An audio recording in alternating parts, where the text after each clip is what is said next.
doesn't. Because my coder is back up against my Oxford. Yeah, we got a long. Transparency. Oh, for the sake of transparency. Yeah, there you go. It doesn't, we'll go that way.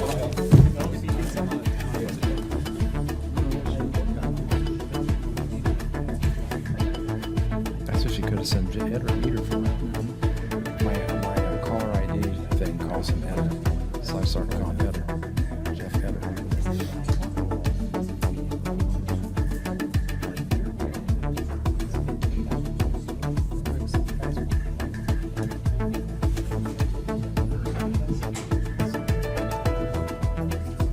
Morgan's holding us up there. I know it, and that's unusual. You want to call roll?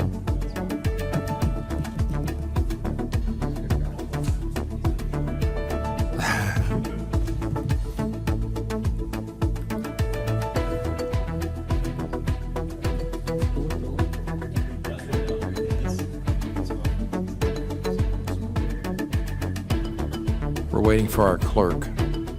Should be here shortly. Who's never late, by the way. Here she comes.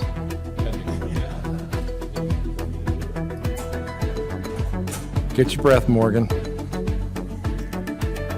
All right, we'll call the meeting. Roll call, please. Commissioner Decker? Here. Densberger? Here. Jeffers? Here. Call? Here. Mayor Mingus? Here. All present, Your Honor. Thank you. Please stand for the invocation. And Isaac from Troop 27 will lead us in the pledge. Isaac, after our prayer. We'll pray first, then we'll have the pledge, okay? Let's pray. Heavenly Father, thank you for this new month. We thank you for the chance to meet together as a city here to conduct the business. And we thank you for those that serve in the community and work with our young people, and very grateful for that. So we ask your blessing as we consider different things tonight, some very important things. But do pray for our community, for safety, for travel, for the inclement weather that's still around about us, but pray for our children as they back at school, and some are still off in the area on break. But we do thank you now for this night. In your name we pray. Amen. Amen. Isaac, go right ahead. Pledge allegiance to the flag of the United States of America and to the republic for which it stands, one nation, under God, indivisible, with liberty and justice for all. Good job. Good job. All right. Is there a motion, please, to recess the regular meeting for a special hearing? So moved. Commissioner Densberger, second. Second. Commissioner Call, roll call, please. Commissioner Decker? Aye. Densberger? Aye. Jeffers? Aye. Call? Aye. Mayor Mingus? Aye. We're currently in a hearing status, and I will turn it over to Jeff Eder. Well, tonight before us, we've got the public hearing on the budget and appropriation ordinance. I commend staff for working with me and Jeff Becker, our treasurer, to get this put together. It was a long time in making, and we had to change a lot of stuff since last session, and with the inclusion of the sales tax, so we had to go back in and figure out how to put that sales tax dollars in and the capital items that went with that into this budget. So it's not, some of that will look slightly different from you, where in the past all the capital has been over in the gaming side. We actually added some capital dollars into line items, appropriate line items and within the department's budget to cover those capital items that were discussed with council at that particular time. So, Jeff, do you have any comments on this? We did find one Scribner's error in here. One of Jeff's small sections in solid waste that had the sewer treatment plan on the appropriations ordinance didn't add up correctly, so we went from 17 million up to... It was 17 and a half up to 18.2. So it's on page 15. the line items were correct themselves, but the math wasn't. He'd hard keyed that in there. The actual project in the budget's 13.5 or something like that is what we're kind of estimating. And we'll know more once we bid that with an actual dollars, because as you guys remember, we put the revenue in place already to do that. And that's the first phase of that project being budgeted in here and being paid for by a low-interest loan from the Illinois EPA. So you'll see that one coming up very soon. Thank you. We'll start with comments from the council. Commissioner Dinsberger. As Jeff says, it's been quite a process. The discussions were wide-ranging. We, I think, did a pretty reasonable job of going through the budget, questioning all line items, and cutting as much as was prudent to do. We're still in a position where cuts were not going to balance the budget. So last week, or 2 weeks ago, there was a vote on the sales tax increase, which, although I wasn't here for the vote, I'll state again publicly for that. Had I been here, I would have voted yes. I would support its implementation. Don't like it.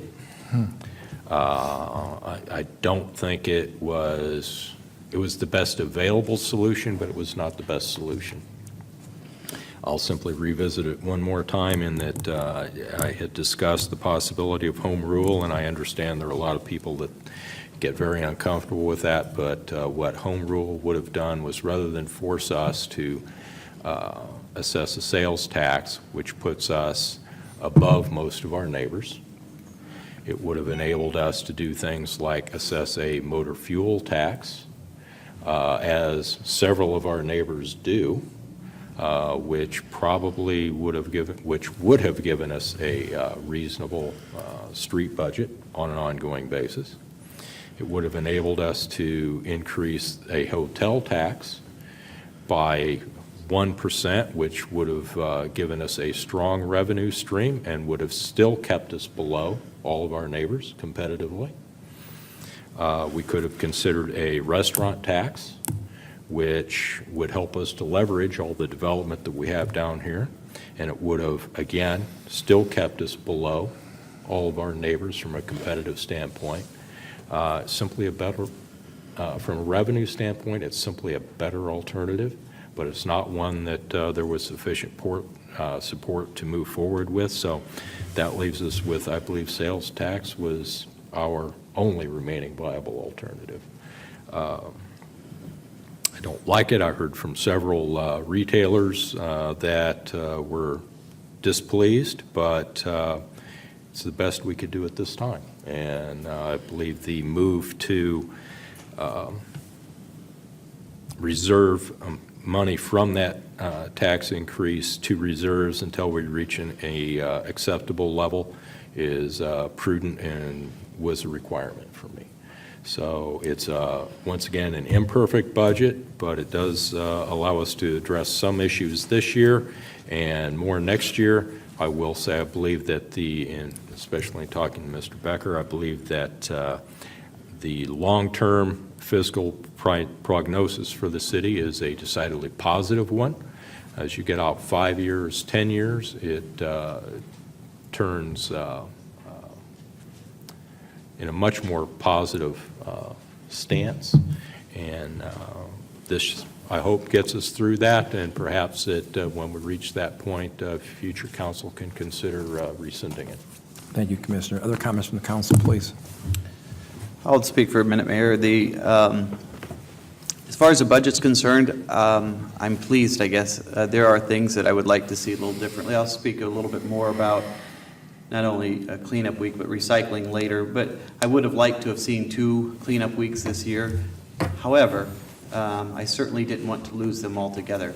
So that was just, some things just aren't worth risking losing to try to get exactly what you want. So I think this budget is a good balance for the money that we believe we're going to have. I like the conservative approach that we're taking in making sure that we're putting money into reserves so the future will be stronger in times of, I guess, rainy days for us to have more money in the bank to take care of some of the issues that may arise. We all, everyone up here, would like to spend more money on streets. And we are going to be spending more money on streets this year, but I think the plan moving forward is even stronger for that. Not only streets, everybody up here recognizes that we have capital needs that we have to take care of. We have vehicles that we have to purchase. We have, which we're going to take care of a couple this year. Not only vehicles, but some of our buildings as well. This budget allows us to take care of some of those problems, but look into the future, and I think have quite a bit better of an outlook. Hopefully then, with the revenue turning around a little bit, as Commissioner talked about the sales tax, maybe we can begin to take a look at possibly a 5-year plan a little bit, I guess, more closely, and just a long outlook and see what we can do in a longer plan. But I'm pleased with the budget that we have, and obviously I'll support it in a few minutes. Thank you, Commissioner. Commissioner. Overall, I'm pleased with our budget as a whole. I will admit to you, even with the, I think I stated this, but even with the sales tax increase, it does not meet every capital need that we need to fill this year. And really, this is a marathon that we're in. This is not just a 100-yard dash. We're in track season now, I guess. So, but we do have some short-term needs and some long-term needs. I think the budget, looking forward, addresses both to a point. We had zero capital. The problem is we had a deficit of a few $100,000, but even if we would have balanced it, we would have been $0 for capital. And to maintain services as we have them for the equipment and streets comes up at all the other expenses, then that leaves us, and we've already had several lean years already going up too this year. I would encourage people to, it should be online or it's available here, a copy of the budget breakdown as to where everything is, and there's nothing to be hidden here as far as the different line items all the way through. And if there's a question, I would contact our treasurer or any one of us to maybe explain some of these areas. But I know as I reviewed the spreadsheets, and there's about 40, many pages. It took me back to some of my days, and I've been doing this for a while here with the city, but it took me back to my days with my job, my former job, where spreadsheets were a way of life. And I commented to our treasurer, Mr. Becker, that I really appreciate the work done and how this is all tied together. I know we've had some changes with our accounting to, I know Mr. Eder mentioned that, and to follow that is very good. And there's some things we've done to, it took a lot of work, extra work this last year to get us to this point of accounting-wise, but it lets I think will be easier to follow once we follow this new pattern. I'm not an accountant, but I do like what I see. And I appreciate the work done on our staff to prioritize. That's an ongoing thing. It will continue. We will continue to try to be as productive as we can. And we're seeing that with some of the in-house road projects that are being done for this construction season.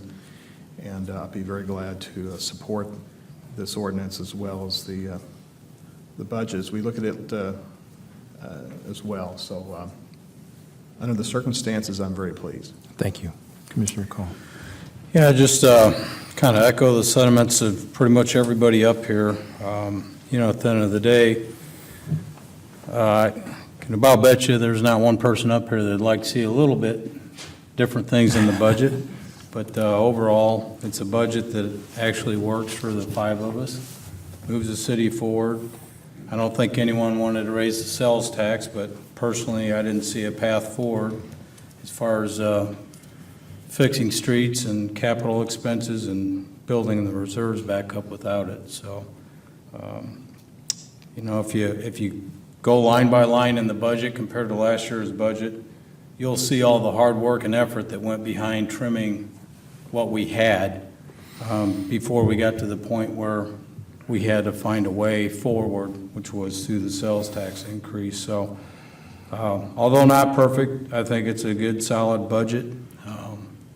and it addresses some of the priorities of the city, so. Thank you, I'll be supporting Commissioner. it. I commend staff, and I also commend council. It seems like the way a government currently, state and federal, is gridlock. And we certainly could have been there also. It would have been real easy for people to take their postures and not get a budget, but people gave, they took, they looked at the best interest of the city. This is the result. It's not perfect, but it's the best that we could come up with in these circumstances. So with that, we've had all comments from council. Anybody from the audience want to speak, please come forward. Don?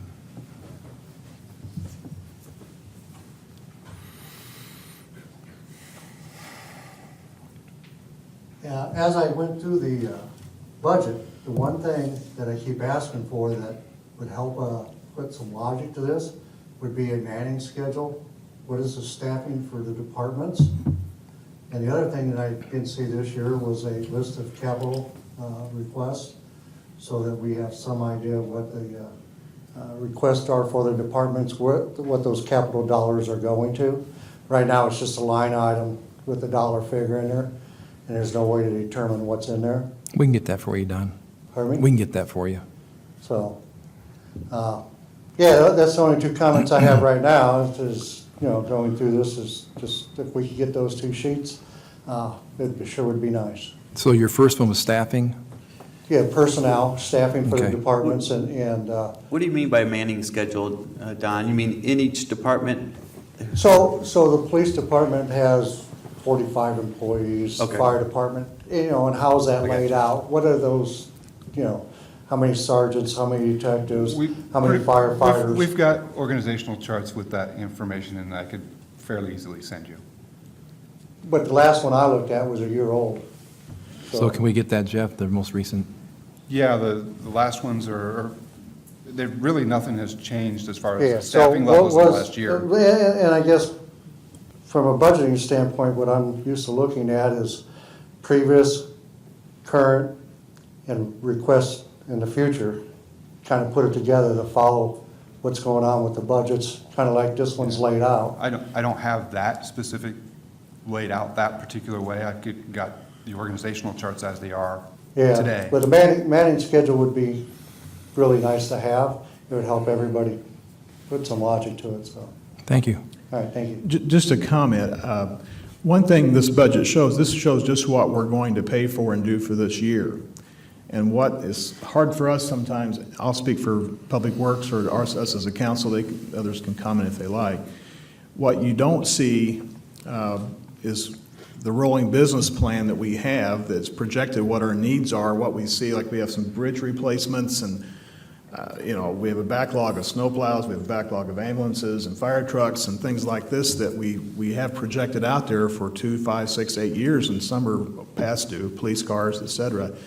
And I think if the public saw that, you know, what we're looking at for years out, and that's one of the motivations we had, in my view, for me to support the sales tax, because I know what's coming.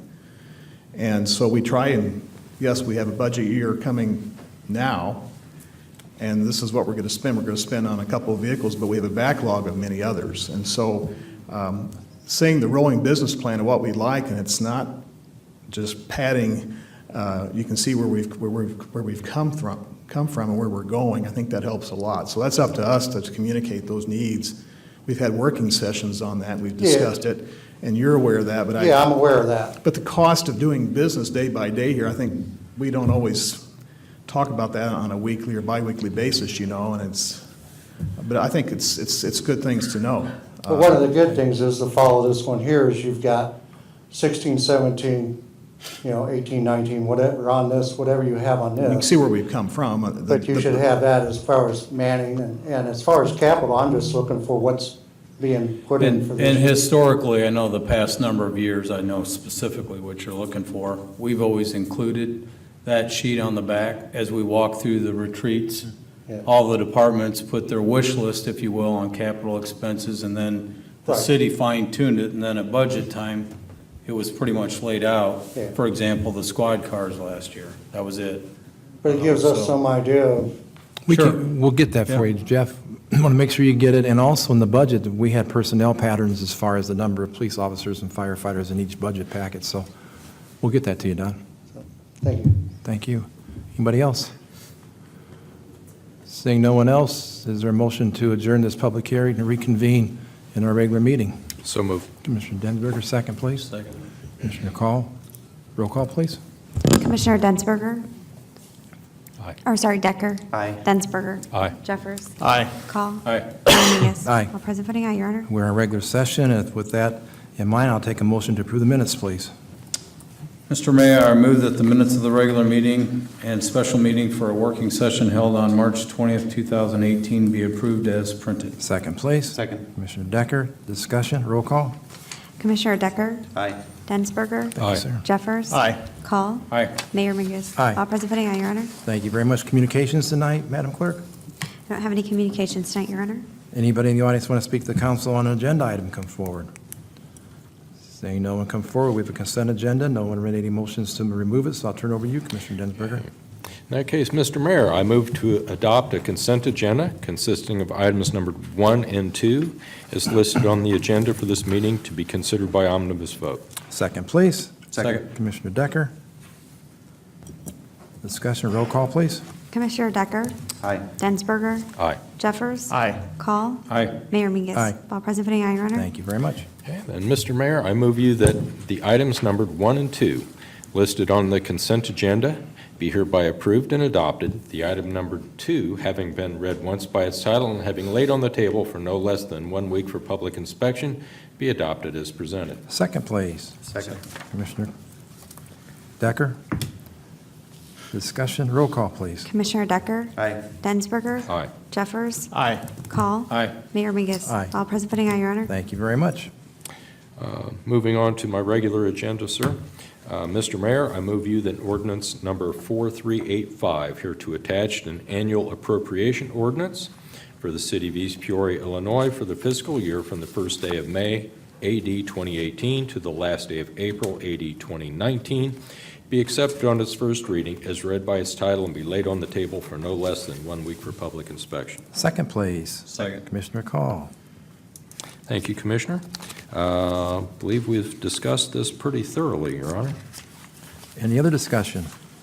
Roll call, please. Commissioner Decker? Aye. Densberger? Aye. Jeffers? Aye. Call? Aye. Mayor Mingus? Aye. All present voting aye, Your Honor. Thank you. Next, Your Honor, I have resolution number 1718-128. Be it resolved by the Council of the City of East Peoria, Illinois, that resolution number 1718-128, hereto attached, a resolution to approve the working cash budget for the fiscal year from the first day of May, AD 2018, to the last day of April, AD 2019, be approved, and this resolution, number 1718-128, be accepted on its first reading as read by its title and be laid on the table for no less than 1 week for public inspection. Second, please. Second. Commissioner Decker. Thank you, Commissioner. This is, of course, associated with the last item, Your Honor, and I believe it's been pretty thoroughly discussed as well. Other discussion? Roll call, please. Commissioner Decker? Aye. Densberger? Aye. Jeffers? Aye. Call? Aye. Mayor Mingus? Aye. All present voting aye, Your Honor. Thank you. Next, Mr. Mayor, I move you that ordinance number 4318, here to attach an ordinance providing for annexation of the Thompson property located at 1418 Bloomington Road, be accepted on its first reading as read by its title and be laid on the table for no less than 1 week for public inspection. Second, please. Second. Commissioner Call. Thank you, Commissioner. This, as I understand it, is somewhat of a housekeeping function and to basically set something right. So, Ty? Thanks, Commissioner. So about 20 years ago, this property was annexed in error. It was a part of another annexation that happened around it. This property was included in the plat map, but not on the legal. The legal was correct, but it was still brought in error. So for the past 20 years, the two property owners that have had this property have been paying property taxes to the city, but never officially or properly annexed. And so this resolves that issue. Other discussion? Roll call, please.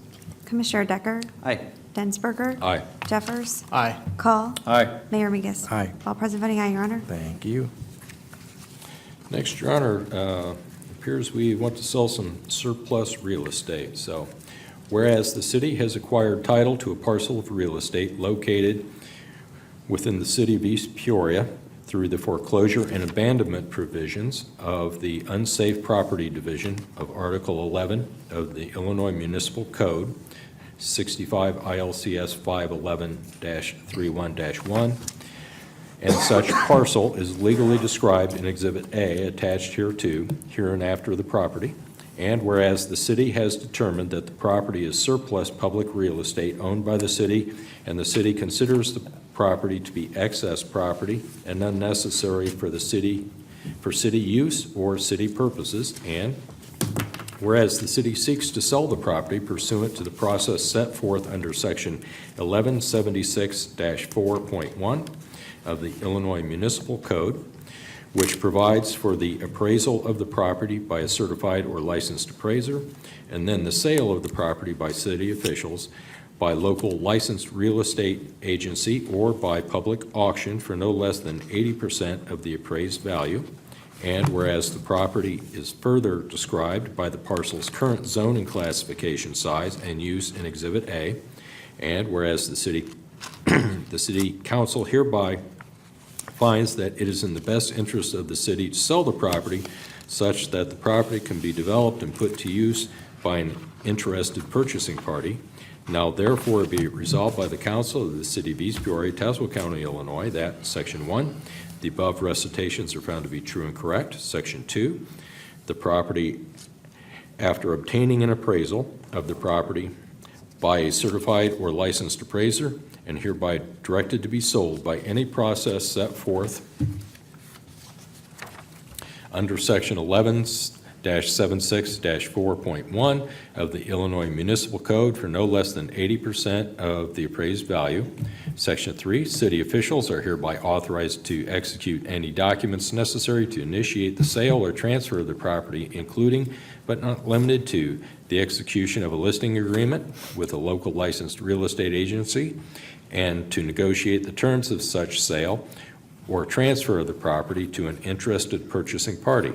The terms of such sale or transfer of the property shall include payment by the purchasing party of the city's costs, including but not limited to the cost of the appraisal, recording fees, city attorney fees, and in the amount of $500, together with the standard real estate agent commission rate if listed by a local real estate agency. Section 4, the city clerk is hereby authorized and directed to publish this resolution and any exhibits attached hereto immediately upon the passage of this resolution by the city council in a daily or weekly newspaper circulated by the city in the city of East Peoria. Section 5, city officials in their discretion are hereby authorized to withdraw the property from the sale or transfer process for any reason they deem necessary or appropriate.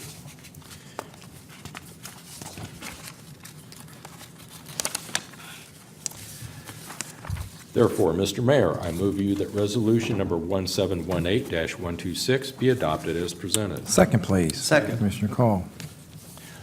Ty? Thank you, Commissioner. I think the difference here, and as opposed to other properties we've tried to sell, is this one actually still has a home on it.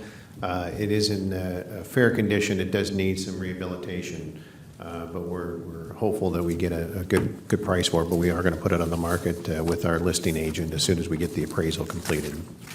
Super. Any other discussion? Roll call, please. Aye. Densberger? Aye. Jeffers? Aye. Call? Aye. Mayor Mingus? Aye. All present voting aye, Your Honor. Thank you. Next, Your Honor, I have resolution number 1718-132. Be it resolved by the Council of the City of East Peoria, Illinois, that resolution number 1718-132, hereto attached, a resolution approving an electricity high-demand response program agreement with Voltus, Inc. be approved, and that this resolution number 1718-132 be accepted on its first reading as read by its title and be laid on the table for no less than 1 week for public inspection. Second, please. Second. Commissioner Call. Thank you, Commissioner.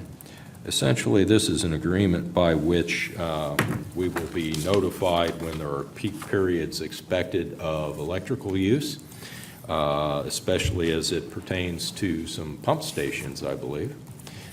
When notified, we can switch those pump stations to their generator set, for which we will then be paid About by 19,000. Voltus for taking them off the grid for a period of time during peak periods.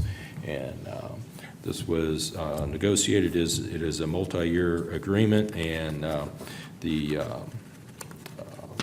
payment is divided with this, I believe the city receives 65% of the funds generated.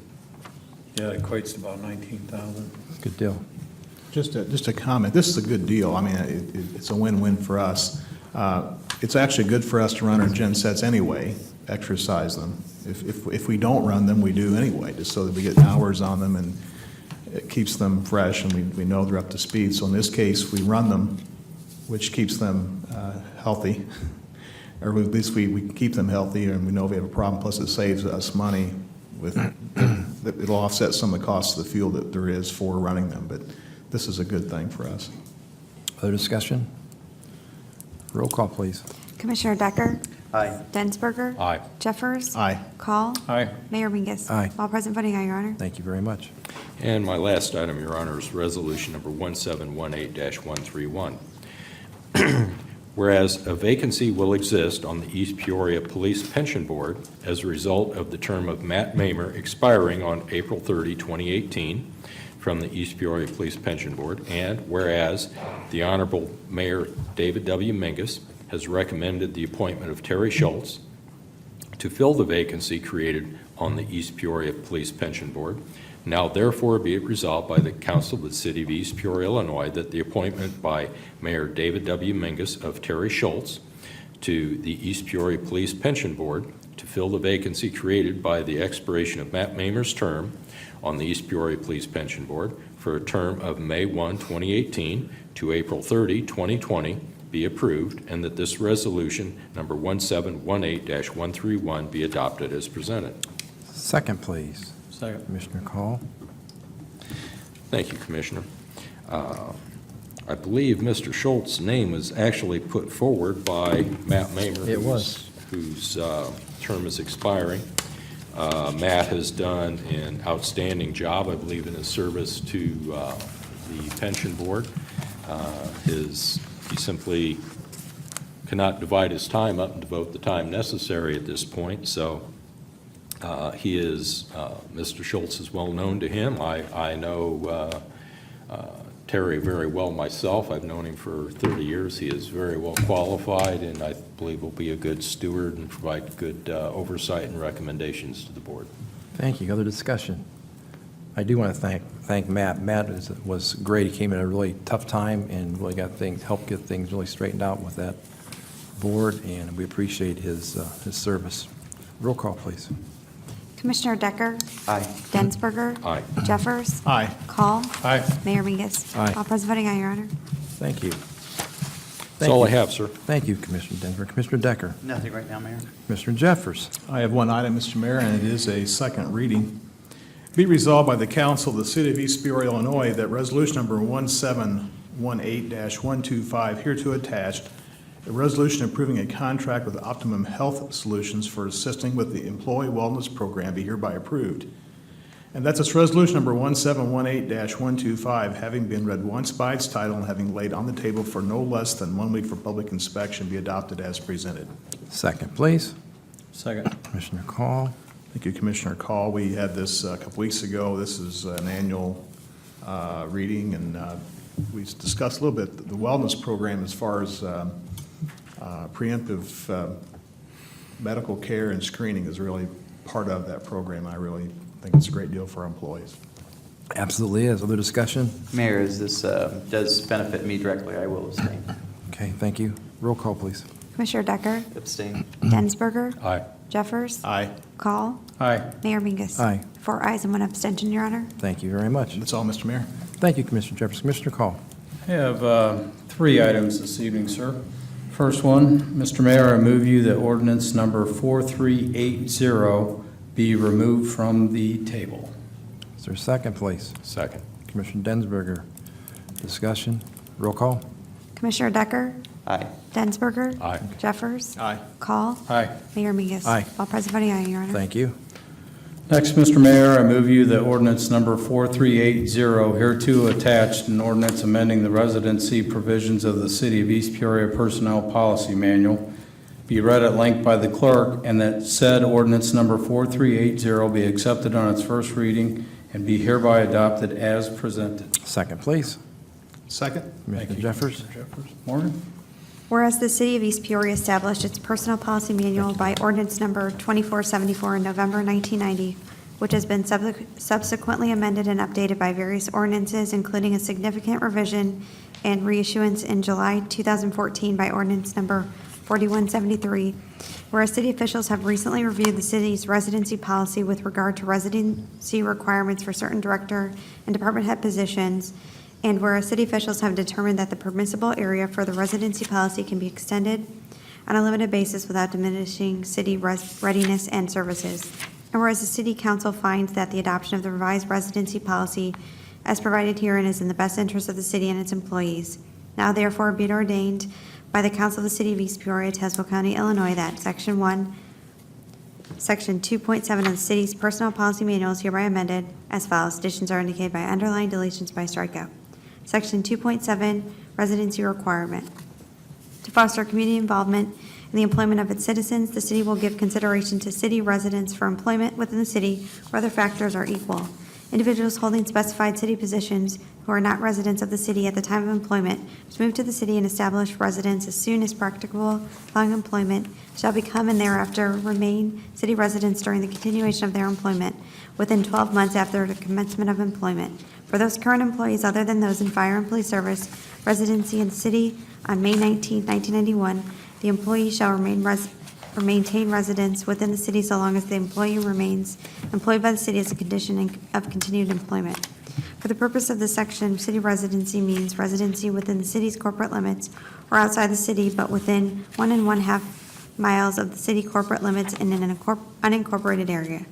This residency requirement shall apply to the following specific city positions: police chief, fire chief, city administrator, city clerk, and director of public works.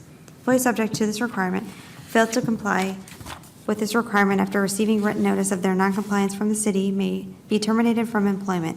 If an employee does not become city resident within 9 months after commencing employment with the city will provide written notice to the employee that the employee must become a resident by the employee's 12-month anniversary date. In any case, the employee will have no less than 90 days to comply with this requirement after receiving written notice of noncompliance.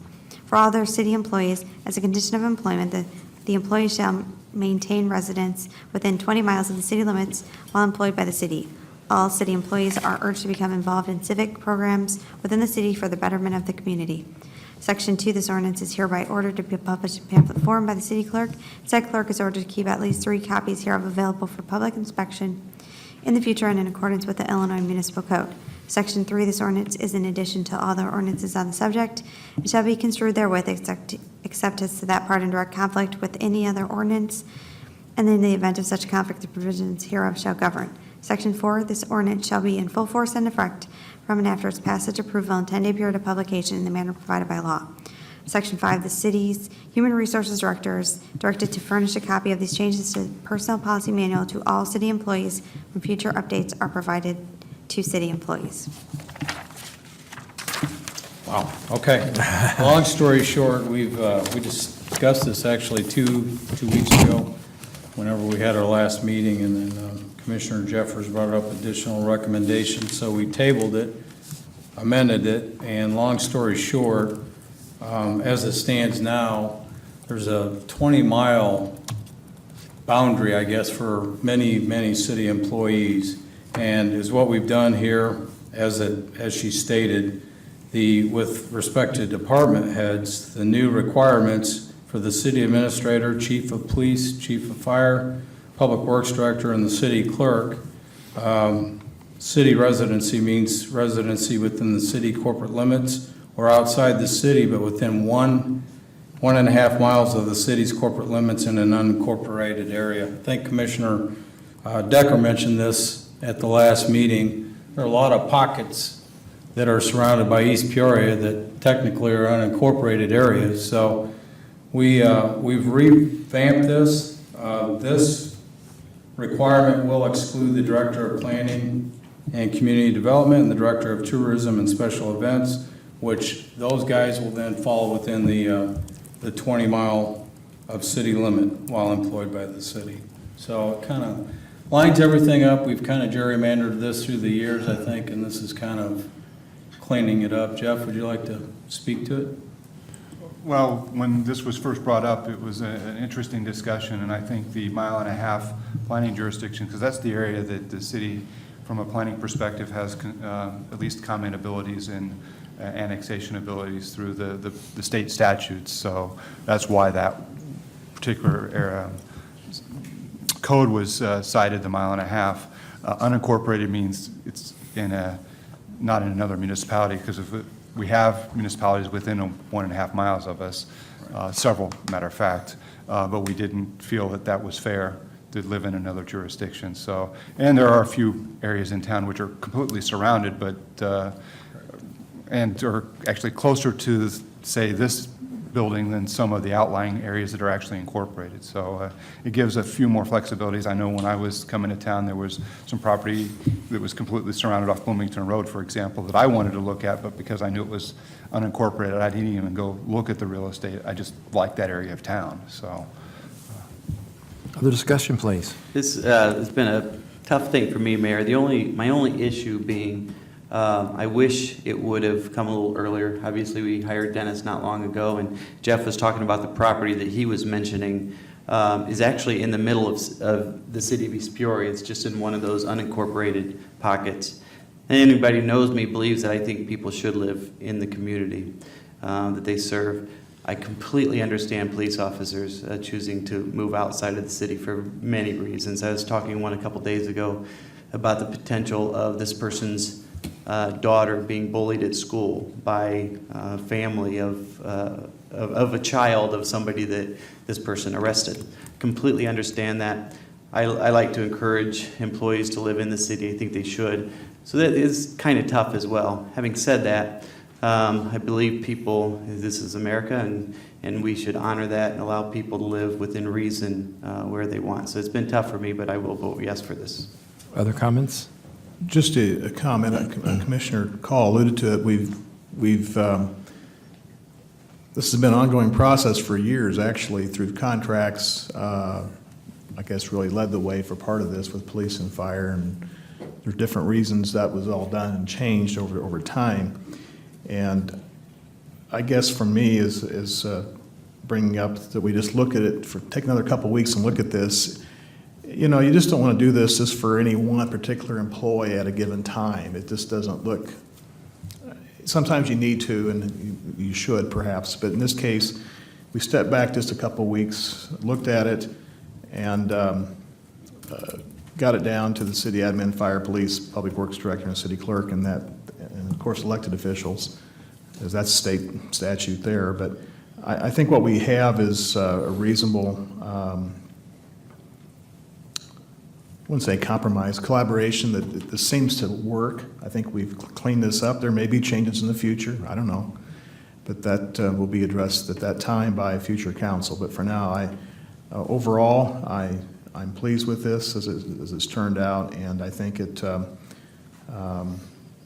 you know, we've been here long enough, several of us here, where we did have that requirement on not just the department heads, but superintendents in those departments. I mean, this has evolved over the time, and I'm with Commissioner Decker, of course. I've lived in East Peoria my whole life, and I think it's a great place to live, but it doesn't always fit every family's, you know, if we get new employees and they live just, you know, here within that 20 miles, it makes a lot of sense. They can just stay there. If they want to move in, they can do it in maybe in more than a year's time. Perhaps they get back to East Peoria, but this opens it up and gives more freedom to our employees, and I think it promotes our community just the same. People can still live here, and we encourage that, so I will be supporting this. Thank you. Two things for me on this, Your Honor, and you've all heard me say the first one more than once. I am far more interested in a city employee's engagement in the community and commitment to the community than I am in their address. You can live within a city and not provide much support other than your, perhaps your property tax dollars. I'm much more interested in someone's engagement and commitment and activity within the community. To me, that's far more important. And the second thing, Your Honor, is currently there's a very tight job market out there. If you talk to employers, there are jobs not being filled because they can't find qualified people to fill them. We as a city and as an employer compete with those businesses for qualified people. By limiting ourselves through residency, I believe it puts us at a disadvantage. And everyone up here and the department heads know we need good qualified people. And to place ourselves at an immediate disadvantage in a tight hiring market, I think is a mistake. Good points. I really didn't like this ordinance, and I've talked to Commissioner Call, and Commissioner Densberger, and Commissioner Decker, all separately. But I've come to grips with it because I also agree that the residency is not an assurance of involvement, and that's what we want. The other thing is I think we owe it to our city to have the best experts that we can possibly pull, and this affords that where we can get the top-notch candidates. The other thing is diversity. I like to see more diversity at times with positions. I don't think spouses should be saddled oftentimes with their husbands or wives because of a job, and I think this ordinance will allow that. And also, there's many families out there with special needs, and those special needs have made me reconsider. Also believe we need immediate response from the different department heads that we cited, so I'll support this resolution as well. Roll call, please. Commissioner Decker? Aye. Densberger? Aye. Jeffers? Aye. Call? Aye. Mayor Mingus? Aye. All present voting aye, Your Honor. Thank you very much. Thanks for all the work that was done, too. Last but not least, Mr. Mayor, I move you that ordinance number 4386 hereto attached, an ordinance amending Chapter 4 of Title 8 of the City Code for regulating use and possession of fireworks and for issuing permits for firework displays, be accepted on its first reading as read by its title, and be laid on the table for no less than 1 week for public inspection. Second, please. Second? Commissioner Jeffers. Thank you, Commissioner Jeffers. Thank you, sir. Spare Morgan here this evening. Long story short on this one, we're going to address a couple different topics, if you will, as we make this adjustment. The Fireworks Acts of Illinois basically control the sale, possession, and use of fireworks here in the state. As the city does their annual 4th of July fireworks display and we issue a permit, there's been some struggle in the past, and looking at the state law, this helps determine that some of the provisions of the city code need to be updated. So that's what we're doing. Secondly, sparklers are addressed in this, and I know we're going to have some fans that aren't appreciative of this, but there's a reason for it. When you go down here 4th of July, when we have, I don't know how many thousands of people packed in a small area, 50,000. 50,000, you'll see there's a number of people that light sparklers in a closed-in area, and they're high temperature and they can burn. So basically, this Fire Regulations Act of Illinois provides the city the authority to ban sparklers for use on public property. So we've opted to do that. That will be addressed in this change in the ordinance. So. Thank you. Other discussion? It's just hard to believe to see 3-year-olds with a sparkler in their hand down there. I mean, I hate to say it, as a kid, we always had them, but you never really thought about the danger until you get a little bit older. Well, you did and had your parents. But we're not surrounded by 50,000 And people. you're not in a public place, which we don't allow even smoking in Right. public, and look, you can have your grandchildren and children at home where you can supervise them and be safe, and so that part's still okay, but this is really just public, correct? Sure. The parks. This is public property. It doesn't mean you can't have them at home. Knock yourself out. Roll call. Commissioner Decker? Aye. Densberger? Aye. Jeffers? Aye. Call? Aye. Mayor Mingus? Aye. All present voting aye, Your Honor. Thank you very much. That's all I had, sir. Thank you. Anybody in the audience want to speak to the council on a non-agenda item, come forward? Seeing no one come forward, comments from the council, Commissioner Decker. I have three items, Mayor. First of all, I'll get through this one. Mr. Mayor, I move the closed meeting or session of the City Council will be held at the conclusion of this regular meeting to discuss the following matter or matters according to exceptions provided in the Opens Meetings Act and specified as follows. Section 2C1, the employment, appointment, compensation, discipline, performance or dismissal of a specific employee of the public body or legal counsel for the public body, including hearing testimony on a complaint lodged against an employee of the public body or against legal counsel of the public body to determine its validity. And Section 2C11, pending litigation or litigation which is probable or imminent. Second, please. Second. Commissioner Densberger. Discussion, roll call. Commissioner Decker? Aye. Densberger? Aye. Jeffers? Aye. Call? Aye. Mayor Mingus? Thank you. All present, voting Aye. aye. Two other items, Mayor. First of all, cleanup week. I've talked to many people over the last 12 years, 10, 11 years, about cleanup week, but especially recently. I've had a few people on Facebook recently that have talked to me and sent me messages. I decided to speak a little bit about it tonight. Everybody knows where I stand. I always wanted to keep the cleanup weeks the way they are, the 2 cleanup weeks per year. It's what I believe in. Having said that, I think the mayor said something really good, or really well tonight. He said that our government works well. We get together, we disagree with each other, we argue sometimes, but we come to a consensus and we move forward. That's what our federal government and state government is not doing. I don't have all the answers. And as much as I believe that we should have 2 cleanup weeks per year, I would love next year to be able to say, hey, the right thing was to go to 1 per year. So someone asked me, hey, are you going to support this? And I was talking with the mayor a few days ago. I would not support a specific agenda item to decrease number of cleanup weeks, but I certainly supported the budget tonight because I do think that we should look every place we can to figure out where we can save money. But not only that, the more important thing, which was brought up a couple weeks ago, was the productivity the street department loses during those cleanup weeks. That while that time is going on, our street workers are picking up cleanup material instead of taking care of the streets. We can and we will reevaluate this at the end of this season to see how it went. My concern is that 1 cleanup week will take just as long as 2, but I don't know that for sure. Commissioner Densberger brought up a great idea a couple meetings ago, or his last meeting, but it's the trying to figure out how to do it is the problem. We have had those conversations, but this gives us a year to look at that and look at other possibilities. His possibility was to allow people to clean up weeks they want and allow them to schedule it on their terms. A great idea, and it may be doable. So it's just something that we need to look at, take a little bit of time to figure out, because I think that would be perfect. Allow us to do it on your terms instead of the city's planned cleanup. So to answer a lot of questions, this year we are going to have 1 cleanup week. Dennis, you're going to have to help me with the date. September 10th to the 14th. September 10th through the 14th. So we're going to combine the 2. We're going to have the 1 cleanup week. Same rules will apply.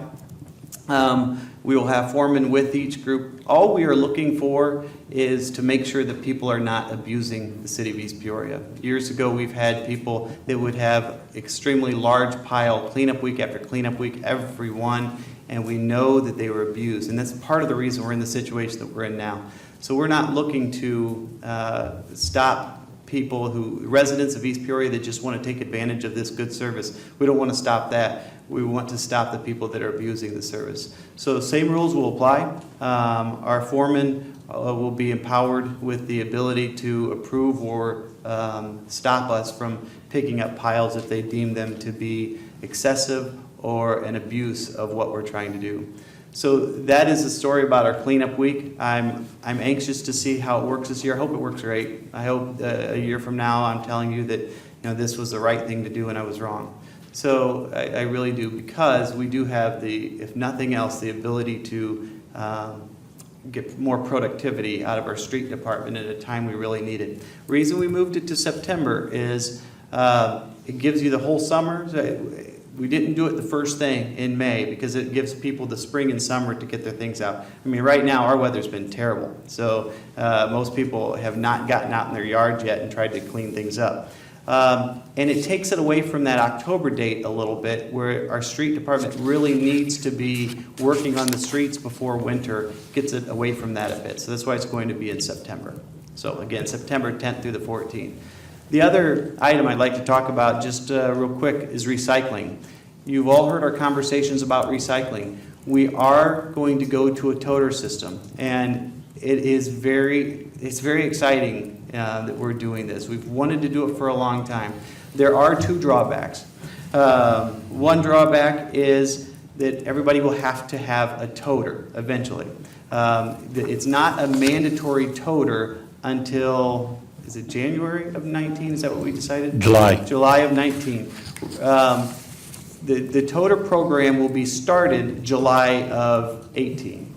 So here in a few months, people can start using their toters for recycling. It won't be mandatory toters until July of 2019. You'll still be able to use your bins until then. As Dennis said, July of 19, if you put your bins out, we'll recycle those as well. But some people said to me on Facebook, well, now you're making me pay money. I mean, the bins were free. That's not true. The bins weren't free. They cost $14 each. We just didn't charge the residents separately. So they did cost you in your taxes for those bins. They just took away from other things. So the toters will be an expense if you don't already have one. Me, I have two. I've got two for garbage. If it works out, I'm going to try to take one of them, paint the lid blue, and use one for recycling and one for garbage and see if that will be sufficient for my family. But like I said, we're going to start that in July, and the mandatory toters system won't be until the following July. The other, I guess, negative is, or could be considered negative, is we're going to go every other week. Now, the reason we can go to every other week is because one toter is equivalent to many bins. So we're going to go to every other week recycling. The good part about this is it's going to severely drive down the cost of recycling. So our recycling, our solid waste program just got quite a bit cheaper when we're able to go to every other week recycling. So whereas you used to have a couple bins, you carried those out, those toters will fit quite a bit more than that. So we're hopeful that every other week will work just fine. Most communities do every other week recycling instead of doing weekly as we have been doing. But some of the benefits of it, they're going to be faster and they're going to be safer routes. Before long, our employees won't have to get out, not like the bins were heavy, but they're not going to have to get out in ice and snow and everything else and pick up the bins and throw them into the truck. They'll be able to, just like the garbage, pull up next to it, it'll reach out, grab it, and dump it. We have seen a decline in our workman's comp cases because of going to that type of truck and picking up the garbage that way. We believe we'll still see a decline in that. Mayor thinks I'm talking too much. I told him if I can go over 5 minutes. Then we'll start the clock. He'll give you his 5.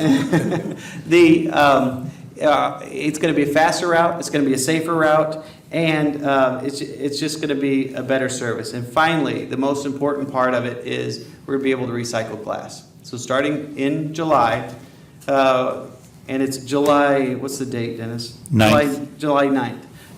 Is the date that we're planning on rolling this out. You'll be able to put your glass items in recycling. And the good thing about that is that drives down the cost as well, because the glass is a lot cheaper to recycle than it is to put in the landfill. That's all I have. Good information, Commissioner. Commissioner Denver. Your Honor, I'll simply follow up on something Commissioner just said. You know, as we went through this budgeting process, the one thing that I believe everyone realized is we can't continue to do business the way we've always done business. So I guess as you look at the cleanup week, to me, that's a prime example. Great service. I love it myself. However, there's a significant cost to it. We need to look at everything through that prism and say, is there a better way to deliver the same or similar service to the citizens that is more cost effective? And I think going to one or examining just how we go about it in general and deliver that service is well worth the exercise, and I thank you for doing that, Commissioner. Thank you. That's all I have, sir. Good comments. Commissioner Jeffers? Just to comment on the comments about the recycling, while it is true that mandatory, beginning in July of 2019, that toters will be the only container for recycling, recycling itself will not be mandatory for every That's resident. correct, thank you.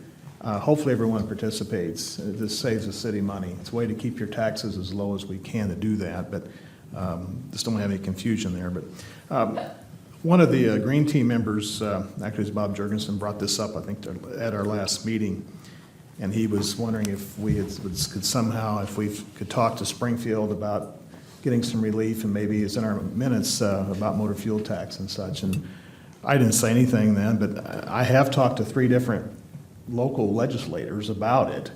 It's been in the news, it's been floated out there for motor fuel tax for that portion for non-home rule communities, where it would allow it. And it's been tossed around by many other communities, not just us. We'd like to be able to do that because it would provide, if we could talk about it, but it would provide a consistent stream for road maintenance and care. You know, those that use the streets pay for. And that's one thing. But the state has, you may see a bill come up that way. It's not originated with us, but again, we have talked to them about it. And also, this has been tossed around previously as well at the state level, was lowering the population number for home rule. I know Commissioner Dinsberger addressed that somewhat at length tonight, just briefly recapped it, but that would be something that, believe it or not, I think for us would be a real benefit. I really do, because of the nature of it. It doesn't, I think we've displayed discipline in our spending and taxing as best we can, and there's some options there that make things more precise and better for us, but that's at the state level. We can only do what we can do here locally, and I think it's true that the sales tax was an issue that we could take a hold of and control our destiny a bit. So with that, very pleased with our meeting tonight and our guests that came out, the Boy Scouts, and good to see them here tonight. And trust everyone had a nice Easter season as well. Thank you, Commissioner Jeffers. Commissioner Call? Yeah, for anyone that's got some little crumb crunchers and you're not sure about whether or not you got their seat in the car correctly or not, they're having a free car seat check. That's still on for tomorrow, April 4th from 1 to 4 p.m. at Central Fire Station, which is 201 West Washington. So I encourage you. It's a great benefit, and they do a wonderful job. So if you're unsure, better safe than sorry. You know, we had the employee wellness program on here tonight. So just want to reiterate, the employee health fair is Thursday, April 12th from 6 to 10:30 a.m. at the Festival Building. And that will include all active and retired full-time employees and their spouses, which can participate in health screenings, which is a great idea. So I encourage anyone that's qualified to do that to show up. Thank you very much, Commissioner. That's all I have, sir. Is there a motion to adjourn, please? Mr. Mayor, I move that we adjourn until Tuesday evening, April 17th, 2018 at 6 p.m. Second, please. Second. Commissioner Decker. Roll call, please. Commissioner Decker? Aye. Densberger? Aye. Jeffers? Aye. Call? Aye. Mayor Mingus? Aye. All present voting aye, Your Honor. Thank you, Troop 27, and all your sponsors. We are adjourned. Exec session at